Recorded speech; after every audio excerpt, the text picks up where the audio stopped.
आज एक और विषय हम सब लोगों के लिए समझना जरूरी है कि एक स्थाई पर जब हम कोविड को मैनेज कर रहे हैं, यह मॉनसून का सीजन है। मॉनसून और जब बारिशें हो रही हैं तो ऐसे समय में मच्छरों के द्वारा फैलने वाली बीमारियों का फैलने का खतरा भी रहता है। साथ ही फूड रिलेटेड बीमारियां, अगर फूड को ढंग से नहीं इस्तेमाल किया जाए, ढंग से नहीं पकाया जाए, वाटर बॉर्न डिजीजेज या स्किन इन्फेक्शंस के बढ़ने का भी खतरा रहता है। ऐसे समय में बीमारियां जैसे कि dengue, malaria, seasonal influenza, leptospirosis, chikungunya, एंट्रिक fever, ऐसी और भी अधिक बीमारियां आने का कारण हो सकता है। और ये बीमारियां अगर कोएग्जिस्ट करें कोविड के इन्फेक्शन के साथ तो टू दैट एक्सटेंट केस का मैनेजमेंट उतना ही कठिन हो जाता है। जरूरी है कि हम यह ध्यान रखें कि इस समय पर हम अधिक सावधानी बरतें।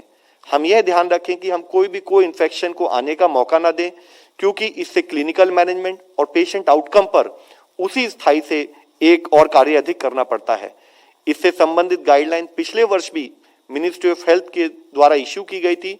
हम आपके द्वारा फिर से यह हाईलाइट करना चाहते हैं कि जन समुदाय के लेवल पर हमारी जन भागीदारी के रूप में, हमारे जन आंदोलन के रूप में हमें मॉनसून के समय पर भी किसी भी को इन्फेक्शन को आने से रोकना है। हमें क्या करने की जरूरत है? जैसे हमने इस विषय में कई बार बात की है, कोविड एप्रोप्रिएट बिहेवियर हमारे लिए प्रिवेंटिव मेजर्स के रूप में काम करेगा। हम यह ध्यान रखें, हम मास्क का इस्तेमाल करते रहें, हम 2 गज की दूरी बनाए रखें, हम प्रॉपर सैनिटेशन को ध्यान में रखें, हम लार्ज गैदरिंग्स को अवॉइड करें और साथ ही हम कफ एटिकेट्स को प्रॉपरली फॉलो करें। इसके साथ ही जरूरी हो जाता है इस सीजन में कि हम वेक्टर कंट्रोल यानी कि मच्छर के कंट्रोल से संबंधित भी कार्य करें।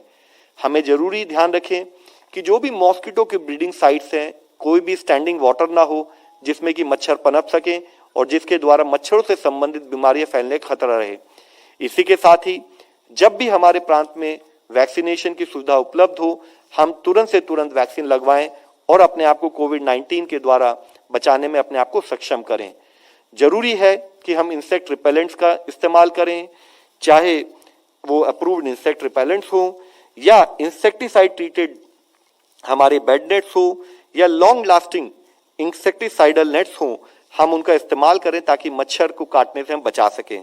इसी के साथ ही कुछ ऐसी बीमारियां जो कि कुछ प्रांतों में अधिकतम पाई जाती हैं, जैसे लेप्टोस्पिरोसिस हो गई या और भी मच्छरों से संबंधित बीमारियां, जिसके लिए एक basic precautionary tool in terms of proper हम कपड़े पहने, हम पूरी बाजू के कपड़े पहने ताकि मच्छर हमें काट ना सके, या हम कंटेमिनेटेड वाटर से अपने आप को दूर रखें। इन प्रिकॉशंस को लेने की भी अत्यधिक आवश्यकता है। इस समय पर जब हम इस पर कार्य कर रहे हैं तो हम आपसे रिक्वेस्ट करना चाहेंगे कि अगर हमें कोरोना की लड़ाई को जीतना है तो हमें अपने व्यवहार पर भी काम करने की उतनी ही जरूरत है। हमें कोविड अनुरूप व्यवहार को अपनाना है। हम फिर आपके द्वारा मंच से यही कहना चाहेंगे, हम मास्क को पहने, साबुन से हाथ धोएं, दूसरों से उचित दूरी बनाकर रखें, भीड़ भाड़ से बचें और साथ ही मॉनसून के समय में जो एडिशनल प्रिकॉशन के रूप में हमें कार्य करना है कि हम उबला हुआ या साफ पानी पिएं, सब्जियों को खाने से पहले सही तरीके से धो लें और अपने आसपास के घरों में भी या किसी भी जगह पर हम मच्छरों को पनपने ना दें। धन्यवाद।